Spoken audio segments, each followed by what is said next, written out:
Hello दोस्तों, मैं Sandeep loyal आप सभी का लॉयल क्लासेस पे स्वागत करता हूं और उम्मीद करता हूं आप सब बहुत अच्छे होंगे। और हिस्ट्री की क्लास के साथ एक बार फिर से आप सभी के बीच और 2023 के जो अलग अलग एग्ज़ाम हुए थे जो एसएससी या टीसीएस ने कंडक्ट करवाए थे, उन्हीं के हिस्ट्री के क्वेश्चन हम लोग डेली अपनी क्लास में कर रहे हैं। तो चलिए क्लास को शुरू कर लेते हैं। और आज का जो हमारा पहला क्वेश्चन है, पलासी का युद्ध कब लड़ा गया था? अंग्रेजों के हिसाब से भी और भारतीय सत्ता के हिसाब से भी दो युद्ध बड़े महत्वपूर्ण थे। एक था पलासी का युद्ध जो 1757 में लड़ा गया था और दूसरा था 1764 में लड़ा गया बक्सर का युद्ध। 1757 का पलासी का युद्ध, 1764 का बक्सर का युद्ध। पलासी के युद्ध में जो अंग्रेज सेनापति था उसका नाम था रॉबर्ट क्लाइव। रॉबर्ट क्लाइव जो है बंगाल का पहला गवर्नर था। और बक्सर के युद्ध में जो अंग्रेज सेनापति था उसका नाम था हेक्टर मुनरो। हेक्टर मुनरो था। और किस युद्ध के बाद, पेपर में एक और क्वेश्चन आएगा कि मुगल शासक, मुगल बादशाह शाह आलम द्वितीय था उस समय मुगल शासक, और उसने जो है बंगाल की दीवानी ईस्ट इंडिया कंपनी को सौंप दी थी। बंगाल में उस समय बिहार और उड़ीसा प्रांत भी था, तो वो साथ ही कई बार पूरा लिखेगा कि बंगाल, बिहार, उड़ीसा की दीवानी जो ईस्ट इंडिया कंपनी को सौंप दी थी। समय रहा था 1765 का और ईस्ट इंडिया कंपनी को ये मिल चुके थे। क्यों? क्योंकि ये जो है ईस्ट इंडिया कंपनी, इसने 1764 के बक्सर के युद्ध में मुगल बादशाह शाह आलम द्वितीय, अवध के नवाब और बंगाल के नवाब को हराया था। चलो नेक्स्ट पे आते हैं फिर हम लोग। इसके बाद जियाउद्दीन बर्नी ने अपना वृत्तांत का पहला संस्करण जो है वो किस वर्ष लिखा था? जियाउद्दीन बर्नी, इसका जो वृत्तांत था वो तारीख़े फिरोज शाही के नाम से जाना गया। तारीख़े फिरोज शाही के नाम से जाना गया था जियाउद्दीन बर्नी का। और इसने ये कब लिखा था? 1288 में, 1358 में, 1402 में, 1356 में। उस समय सल्तनत काल का शासन चल रहा था। 1356 में जो है इसने अपना यात्रा वृत्तांत लिखा था। और 1351 में तारीख़े फिरोज शाही जैसा बोला गया, तो 1351 से लेकर 1388 तक सल्तनत काल में किसका शासन रहा था?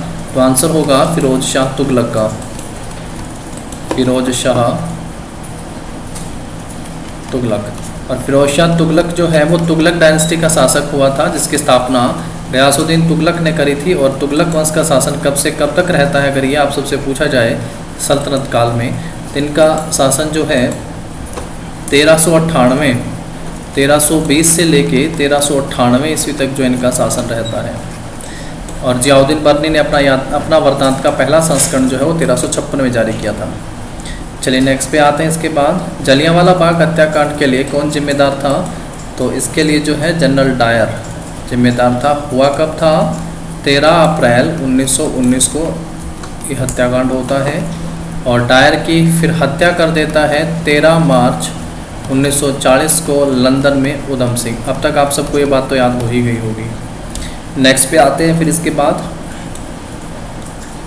संगम काल के दौरान तमिल क्षेत्र में भूमिहीन मजदूरों, जिनमें दास भी शामिल होते थे, को रूप में जाना जाता था। तो किस रूप में जाना जाता था? वेल्लार और उझावर, कडेशियार और उझावर, वेल्लालार और अधिमई, और कडेशियार और अधिमई। तो सही आंसर क्या हो जाएगा? किस रूप में इनको जाना जाता था?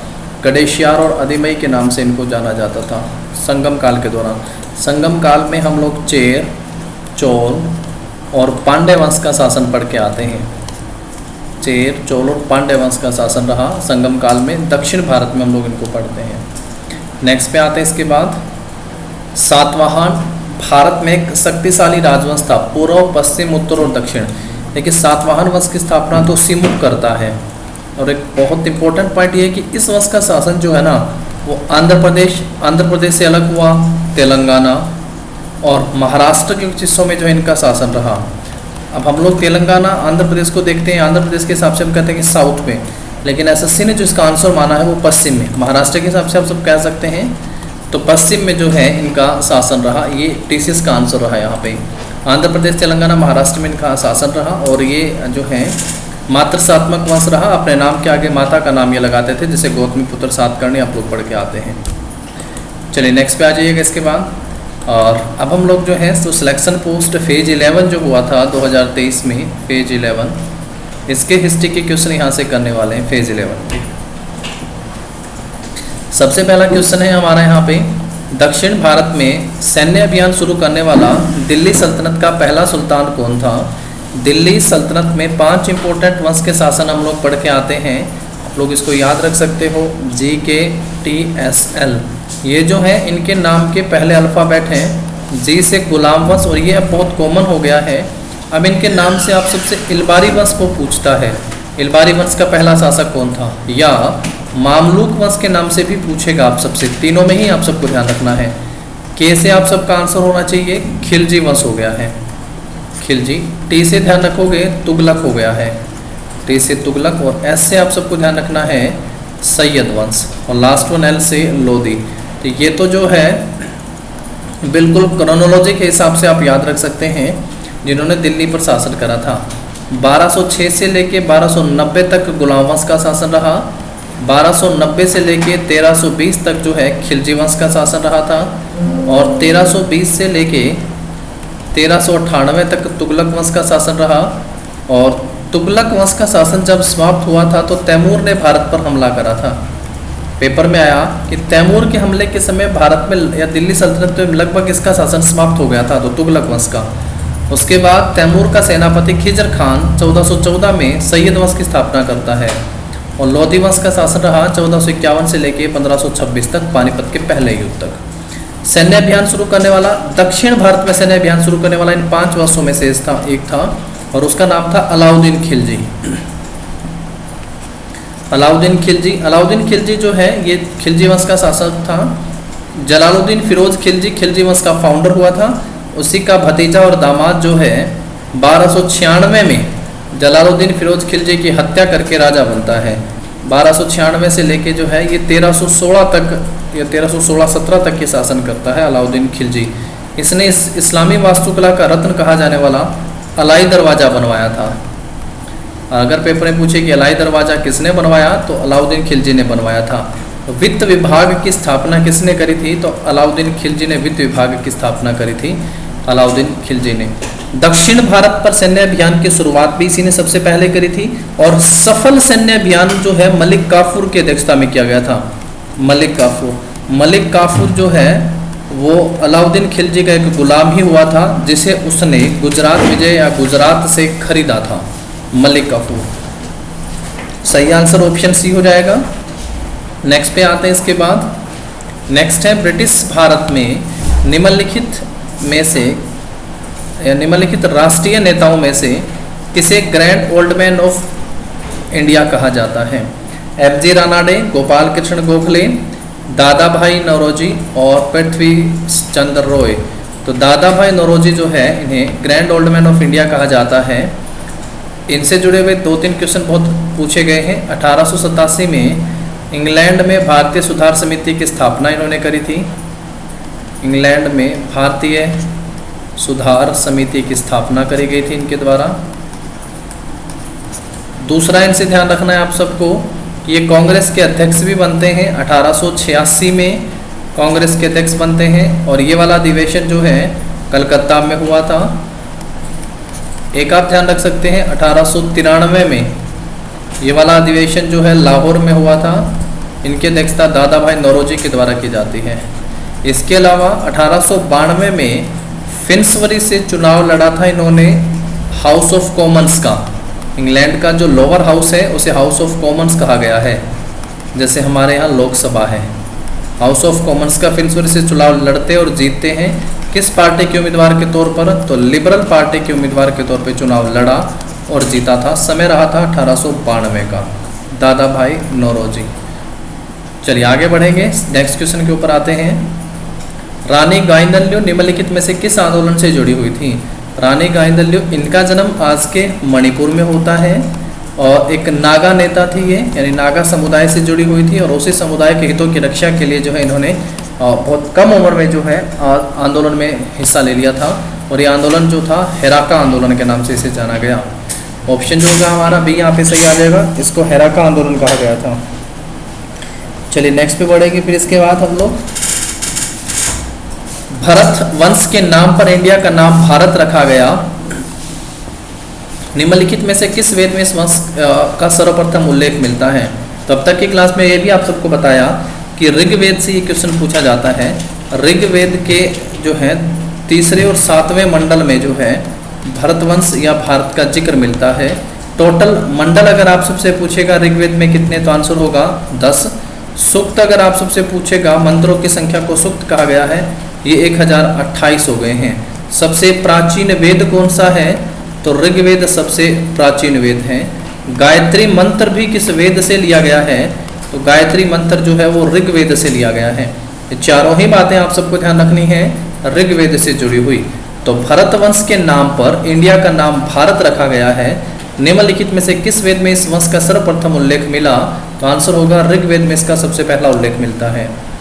नेक्स्ट पे आएंगे, बनावाड़ी डैश राज्य में स्थित एक पुरातात्विक स्थल हो गया है।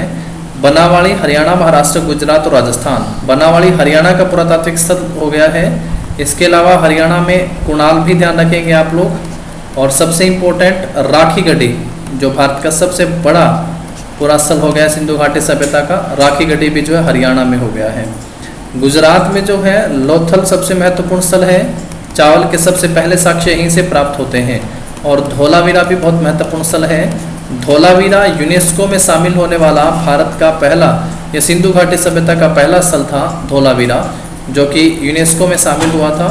और राजस्थान के फेमस में आप सब कालीबंगा याद रख सकते हैं, कालीबंगा, जहाँ से सबसे पहले जो है हल रेखाएं, आप कहेंगे कि हल रेखाओं के साक्ष्य कहाँ से प्राप्त होते हैं, हल रेखाओं के साक्ष्य कालीबंगा से प्राप्त हुए।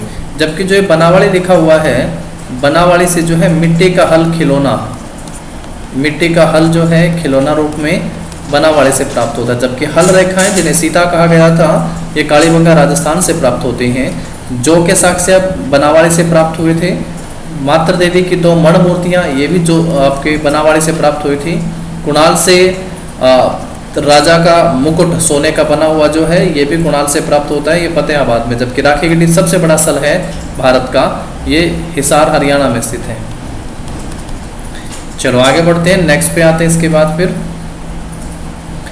होयसलेश्वर मंदिर का निर्माण निम्नलिखित में से किस पत्थर से एक होयसल राजा ने 1150 में करवाया था।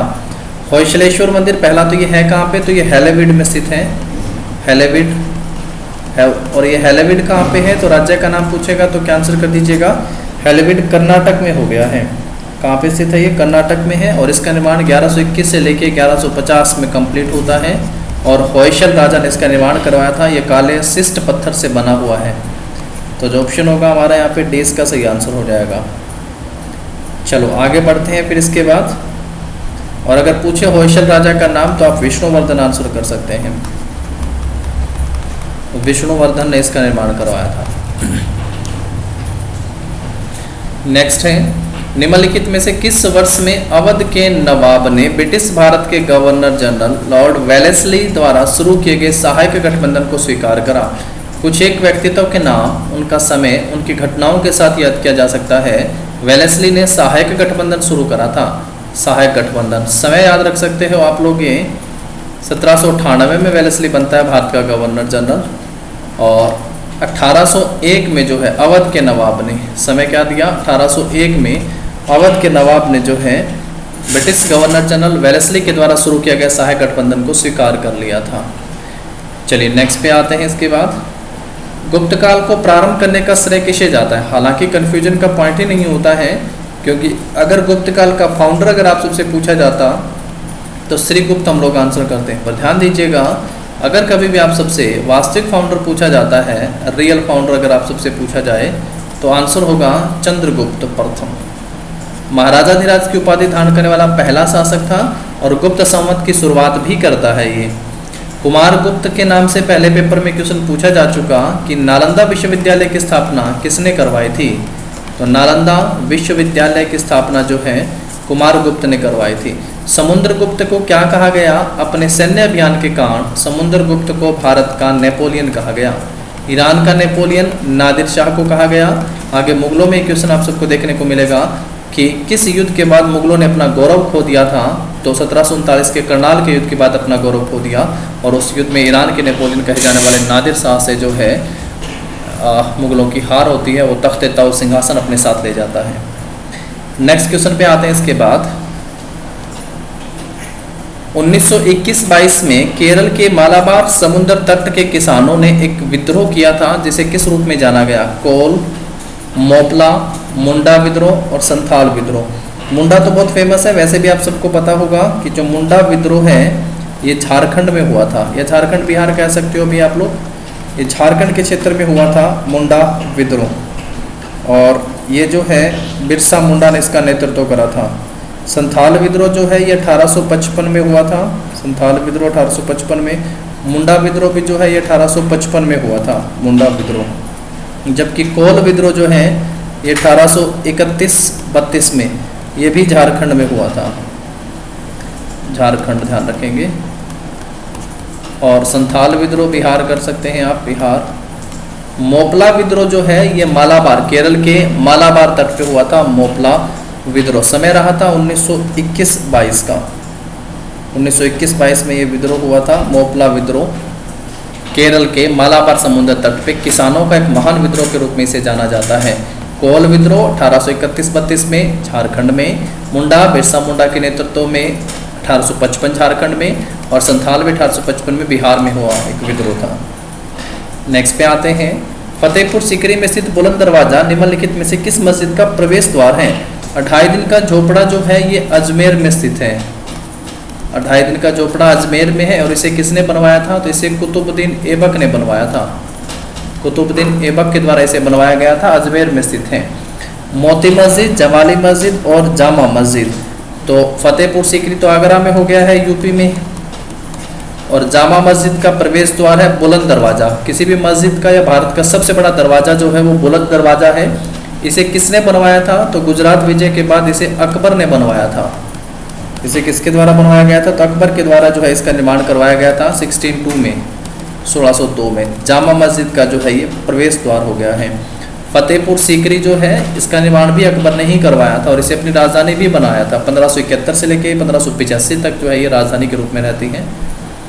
नेक्स्ट पे आते हैं। बहमनी साम्राज्य की स्थापना अलाउद्दीन बहमन शाह ने डैश में की थी। ये समय रहा था मोहम्मद बिन तुगलक का।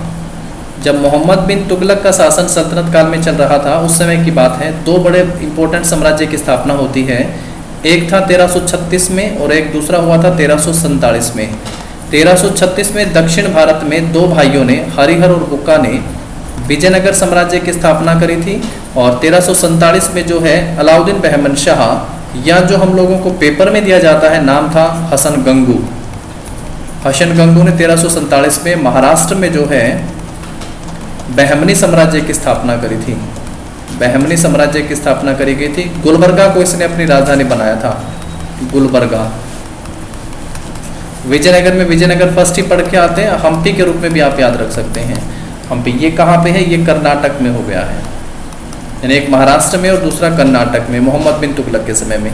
तो ये तो पूछा हुआ है बहमनी साम्राज्य, तो आंसर क्या कर दोगे यहाँ से? ऑप्शन ए सही आंसर हो जाएगा। 1347 में जो है अलाउद्दीन बहमन शाह ने 1347 में बहमनी साम्राज्य की स्थापना की थी। ऑप्शन ए सही हो जाएगा। चलो नेक्स्ट पे आते हैं। इसके बाद निम्नलिखित में से कौन सा ग्रंथ मौर्य साम्राज्य के काल के प्रशासनिक और सैन्य संगठन का सूक्ष्म विवरण देता है? अब देखिएगा यहाँ से मौर्य साम्राज्य से बात है, और दो इंपॉर्टेंट हम लोग पढ़ के आते हैं। असल में शासक तो तीन हैं। एक हम लोग सबसे पहले पढ़ के आते हैं चंद्रगुप्त मौर्य, जिसने मौर्य वंश की स्थापना करी थी। इसके दरबार में दो लोग बड़े खास थे। एक जिसने मौर्य साम्राज्य की स्थापना में सबसे इंपॉर्टेंट रोल प्ले करा था, इसका नाम था चाणक्य, कौटिल्य या फिर विष्णुगुप्त। चाणक्य की पुस्तक थी अर्थशास्त्र।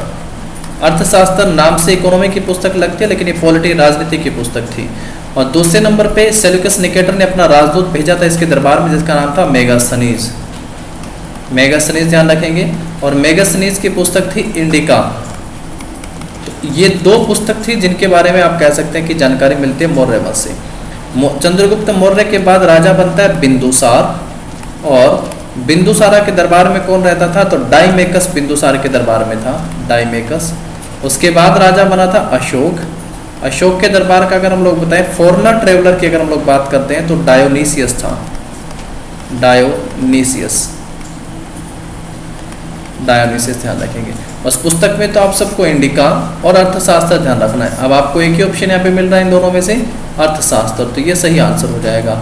मेगास्थनीज की इंडिका में भी पूछा है क्वेश्चन कि सबसे पहला तो जब शाही सवारी होती थी तो किसे सजाया जाता था, हाथियों को सजाया जाता था। दूसरा, मौर्य वंश में भारतीय समाज को कितने वर्णों में विभाजित किया गया है, तो 7 वर्णों में विभाजित किया गया है मौर्य साम्राज्य को। इस तरीके से क्वेश्चन हम सबसे कई पूछे गए हैं मेगास्थनीज की पुस्तक के हिसाब से। चलो आगे बढ़ते हैं, नेक्स्ट क्वेश्चन पे आते हैं। इसके बाद मध्य प्रदेश राज्य में 11वीं शताब्दी की भोजशाला की संरचना का निर्माण किस राजवंश के संरक्षण में किया गया था? भोजशाला का निर्माण पूछा गया है चंदेल शासकों ने। ये तो कंदरिया महादेव मंदिर पढ़ के आए थे, खजुराहो के मंदिर हैं, ये किसने बनवाए थे? चंदेल शासकों ने। परमार है, नंदवंश है और गुर्जर प्रतिहार है। तो किसने जो है इसका निर्माण करवाया था, या फिर भोजशाला की जो संरचना है, तो भोज का नाम तो आप लोग पहले पढ़ के आए हैं, मध्य प्रदेश में ही है और मध्य प्रदेश की राजधानी भोपाल में भोज मेट्रो भी चलती है। तो सही आंसर क्या हो जाएगा? परमार। तो परमार राजवंश के राजा भोज फर्स्ट हुए थे जिन्होंने भोजशाला का निर्माण करवाया था। भोज प्रथम कह देते हैं, इन्होंने निर्माण करवाया था। तो ऑप्शन क्या हो जाएगा आपका यहाँ पे? बी सही आंसर हो जाएगा। चंदेल में खजुराहो और कंदरिया मंदिर ध्यान रख सकते हो आप लोग।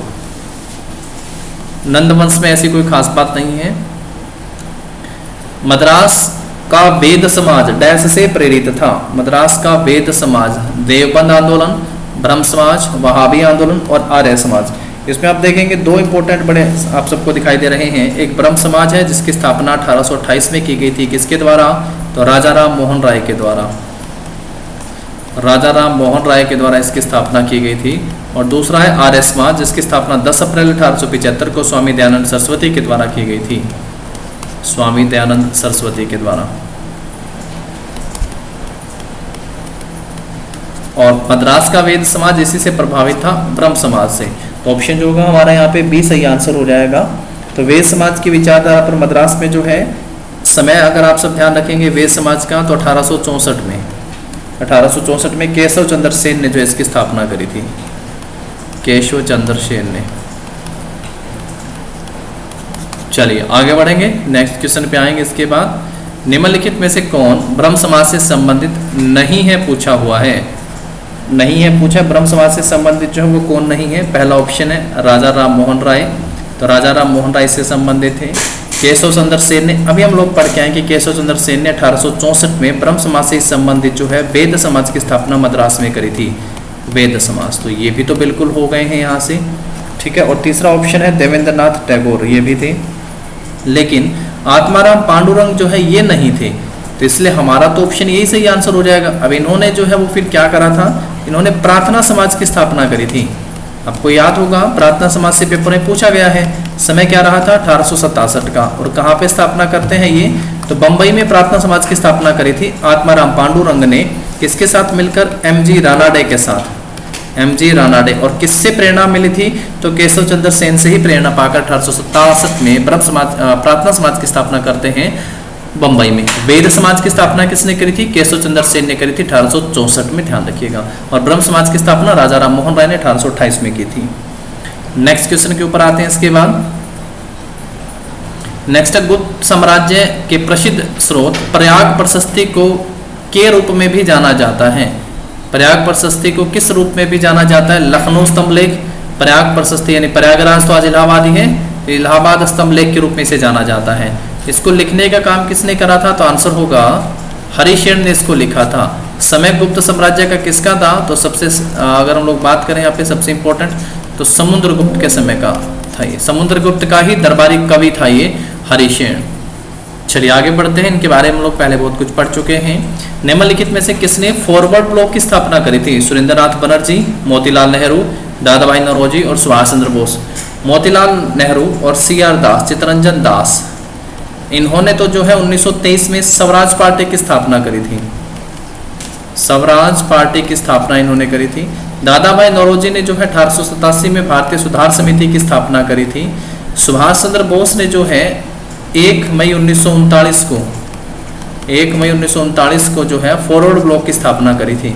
इस समय वो कांग्रेस के अध्यक्ष थे, कांग्रेस के प्रेसिडेंट आप कहेंगे। 1939 में 2 बार कांग्रेस के अध्यक्ष बनते हैं, एक बार 1939 और एक बार था 1938। 1938 में और 1939 में 2 बार कांग्रेस के अध्यक्ष बनते हैं। 1939 में पहली बार अध्यक्ष पद के लिए चुनाव हुआ था, इस बात पे ध्यान देना है। पहली बार अध्यक्ष पद के लिए चुनाव हुआ था, ये ध्यान रखिएगा। और ये जो है महात्मा गांधी के समर्थित उम्मीदवार थे, जिन्हें हराकर जो है कांग्रेस के अध्यक्ष बनते हैं। और पटाभी सीतारमैया को जो है इन्होंने इलेक्शन हराया था चुनाव अध्यक्ष पद के लिए। और इनकी एक पुस्तक भी आती है सीतारमैया की, क्योंकि हम लोग ऐसे याद करके आए हैं कि ये कांग्रेस का इतिहास ही बन गया था। तो अगर पेपर में आएगा कि कांग्रेस का इतिहास किसने लिखा, तो आंसर होगा पटाभी सीतारमैया ने। याद कैसे कर सकते हो, पहली बार अध्यक्ष पद का चुनाव हुआ और महात्मा गांधी के समर्थन के बावजूद सुभाष चंद्र बोस से ये अध्यक्ष पद का चुनाव हार गए थे। फॉरवर्ड ब्लॉक की स्थापना किसके द्वारा की जाती है? सुभाष चंद्र बोस के द्वारा फॉरवर्ड ब्लॉक की स्थापना की जाती है। चलो नेक्स्ट पे आते हैं। फिर इसके बाद पुष्यमित्र, जो कि अंतिम मौर्य सम्राट बृहदर्थ का सेनापति था, ने राजा को मार डाला और एक नए राजवंश की स्थापना के लिए उस वंश का नाम क्या था? पुष्यमित्र के आगे क्या लगा था? सुंग लगा हुआ था। तो पुष्यमित्र सुंग था, जो सुंग राजवंश का संस्थापक हुआ था। समय रहा था 185 ईसा पूर्व का। 185 बीसी में जो है पुष्यमित्र सुंग ने बृहदर्थ, जो मौर्य वंश का अंतिम शासक हुआ था, इसकी हत्या कर दी थी और राजा बन गया था पुष्यमित्र सुंग। और मगध पर एक नए राजवंश की स्थापना होती है जो सुंग वंश के नाम से जाना गया। नेक्स्ट आता है पंपा के द्वारा रचित ग्रंथ विक्रमार्जुन विजय निम्नलिखित में से किस भाषा में है? कन्नड़ भाषा के 3 कवि हम लोग पढ़ के आते हैं, जिनको त्रिरत्न के नाम से जाना जाता है। एक पंपा या पंपी बोल देते हैं, और दूसरा जो है रन और पौन। ये त्रिरत्न कन्नड़ साहित्य से जुड़े हुए हैं, तो इनको ध्यान रखेंगे। कन्नड़ साहित्य से जुड़े हुए 3 महान कवियों में हो गए हैं रन, पंपा और पौन के नाम से आप इन्हें ध्यान रखेंगे। ठीक है, चलो आगे बढ़ेंगे। इसके बाद हम लोग नेक्स्ट पे आते हैं। मौर्य द्वारा नागार्जुनी गुफाएं निम्नलिखित में से किस संप्रदाय को दान की गई थी? मौर्य के द्वारा जैन, आजीविका, लोकायत और बुद्ध। देखो, ये सभी से जुड़ी हुई गुफाएं हो गई हैं, क्योंकि जैन धर्म से, तो क्योंकि जैसा लिखा ना मौर्य, जैन धर्म से जुड़ा हुआ कौन था? चंद्रगुप्त मौर्य था। आजीविका से जुड़ा हुआ कौन था? चंद्रगुप्त मौर्य के बाद जो राजा बनता है बिंदुसार। और बौद्ध से जुड़ा हुआ कौन था? अशोक। सबसे ज्यादा अशोक के बारे में पढ़ के आते हैं। अशोक ने बिहार में बराबर की गुफाएं बनवाई थी जो बौद्ध धर्म से जुड़ी हुई थी। बराबर गुफाएं ये बौद्ध धर्म से जुड़ी हुई थी, इसमें कोई संदेह नहीं है, इसको ध्यान रखना है।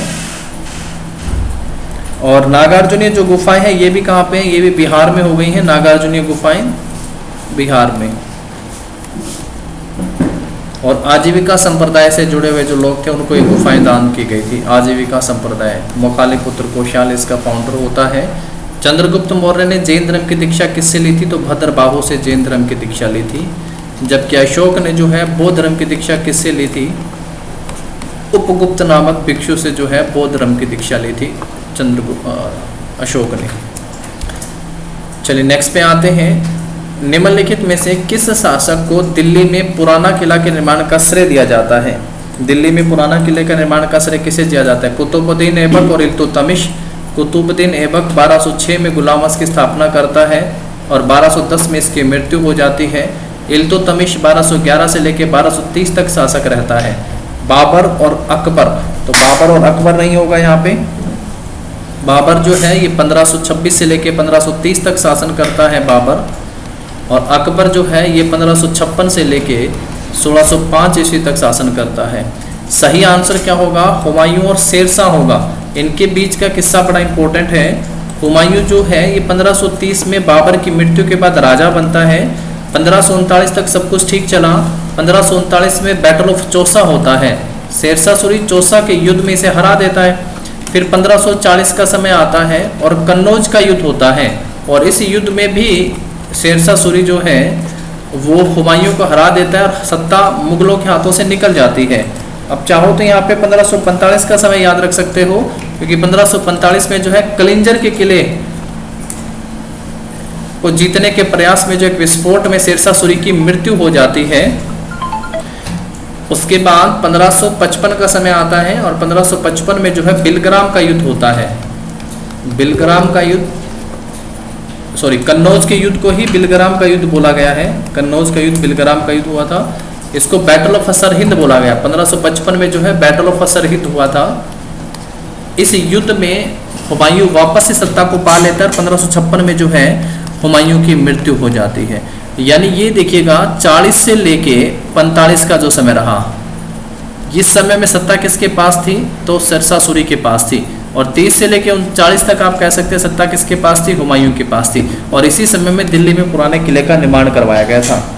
दिल्ली में पुराना किला, इसका निर्माण जो है हुमायूं ने शुरू करा था 1533 में। 1533 में जो है इसका निर्माण शुरू हुआ था। 1533 में इसका निर्माण शुरू होता है और शेरशाह सूरी ने फिर इसका निर्माण कंप्लीट करवाया था। चलिए आगे बढ़ते हैं, नेक्स्ट पे आते हैं। इसके बाद फिर पूर्व मध्य काल पर नियंत्रण डैश पर नियंत्रण पाने के लिए एक प्रसिद्ध त्रिपक्षीय युद्ध लड़ा गया था। त्रिपक्षीय युद्ध लड़ा गया था मध्य काल में, किस पर नियंत्रण पाने के लिए, पाटलिपुत्र पे, मान्यखेत पे, कन्नौज पे या मुदगगिरी पे।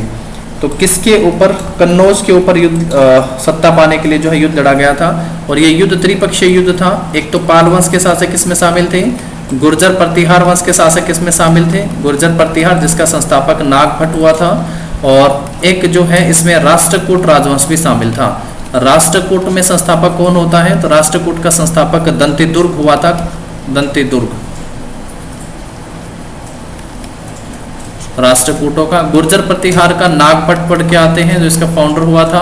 और पाल वंश का शासक जो है, पाल वंश का संस्थापक कौन हुआ था, गोपाल। इन तीनों के बीच में जो है त्रिपक्षीय युद्ध हुआ कन्नौज पर सत्ता पाने के लिए। कन्नौज को पाने के लिए इनके बीच में जो है त्रिपक्षीय युद्ध होता है। और ये कहते हैं कि युद्ध 200 साल तक चला था। और इस युद्ध में जो है गुर्जर प्रतिहार की जीत होती है। गुर्जर प्रतिहार इस युद्ध में जीतता है, त्रिपक्षीय युद्ध में। कन्नौज पर अधिकार या कन्नौज पर नियंत्रण पाने के लिए युद्ध हुआ था। कन्नौज को हर्षवर्धन, यानी हर्षवर्धन जो वर्धन वंश का शासक हुआ था, उसने भी कन्नौज को अपनी राजधानी बनाया था। ये भी क्वेश्चन आया कि हर्षवर्धन जो थानेसर का शासक हुआ था, कन्नौज को राजधानी बनाता है। नेक्स्ट है, हरियाणा राज्य में रजिया सुल्तान का मकबरा किस निर्माण सामग्री से निर्मित है। लाल बलुआ पत्थर, संगमरमर, पकी हुई ईंटें और ग्रेनाइट। तो पकी हुई ईंटों से निर्मित है रजिया सुल्तान का मकबरा। रजिया सुल्तान जो है पहली महिला मुस्लिम शासिका थी, फर्स्ट मुस्लिम शासिका थी। इसका शासन कब से, ये बेटी किसकी थी, तो ये जो है इल्तुतमिश की बेटी थी। इल्तुतमिश की बेटी भी थी ये। और इसका शासन जो है भैया 1236 से लेके 13 अक्टूबर 1240 तक रहा। 13 अक्टूबर 1240 को इसकी हत्या कर दी गई थी। कैथल के समीप डाकुओं ने इसकी हत्या कर दी थी। और कैथल में ही जो है इसका मकबरा है जो पक्की हुई ईंटों से निर्मित है। तो ऑप्शन क्या हो जाएगा आपका, सी सही आंसर हो जाएगा। नेक्स्ट पे आते हैं, आंध्र प्रदेश पुनर्गठन अधिनियम किस वर्ष पारित होता है। देखिए आंध्र प्रदेश भारत का पहला राज्य था। पहला राज्य आंध्र प्रदेश था। 1953 में जो है ये पहला राज्य बनता है। उसके बाद आंध्र प्रदेश से अलग होकर तेलंगाना एक नए राज्य के रूप में अस्तित्व में आता है। आप इसे सबसे नवीनतम राज्य का दर्जा दे सकते हैं, लेटेस्ट स्टेट है ये। और इसका गठन जो है वो कब होता है, तो 2 जून 2014 को जो है एक नए राज्य के रूप में अस्तित्व में आता है ये, और इसका गठन होता है। और अगर ये पूछे कि ये अधिनियम जो है वो कब पारित होता है, तो ये अधिनियम 1 मार्च 2014 को पारित हुआ था। 1 मार्च 2014 को ये अधिनियम पारित होता है और आंध्र प्रदेश से अलग करके तेलंगाना को भारत का नया राज्य बनाया जाता है। हैदराबाद इसकी राजधानी बनती है। तो वैसे भी कन्फ्यूजन में है ही नहीं, क्योंकि दोनों ही समय 2014 के हैं। तो ऑप्शन हमारा यहाँ पे क्या हो जाएगा, ए सही आंसर हो जाएगा। नेक्स्ट है, कृष्णा और तुंगभद्रा के बीच की भूमि रायचूर दोआब विजयनगर और डैश के राजाओं के बीच संघर्ष का कारण बना। तुंगभद्रा नदी के किनारे जो है विजयनगर की स्थापना की गई थी। ये भी आता है कि विजयनगर साम्राज्य की स्थापना जो है वो किस नदी के किनारे की गई थी, तो विजयनगर की स्थापना जो है तुंगभद्रा नदी के किनारे की गई थी। तो कृष्णा और तुंगभद्रा के बीच रायचूर दोआब विजयनगर और किन के बीच, तो दोनों ही साम्राज्य एक ही साथ स्थापित होते हैं। बहमनी, बहमनी साम्राज्य महाराष्ट्र में स्थित है। महाराष्ट्र में कहते हैं कि पश्चिम में एक नए साम्राज्य की स्थापना अभी तो पढ़ के आए थे, हसन गंगू ने जो है इसकी स्थापना करी थी, हसन गंगू।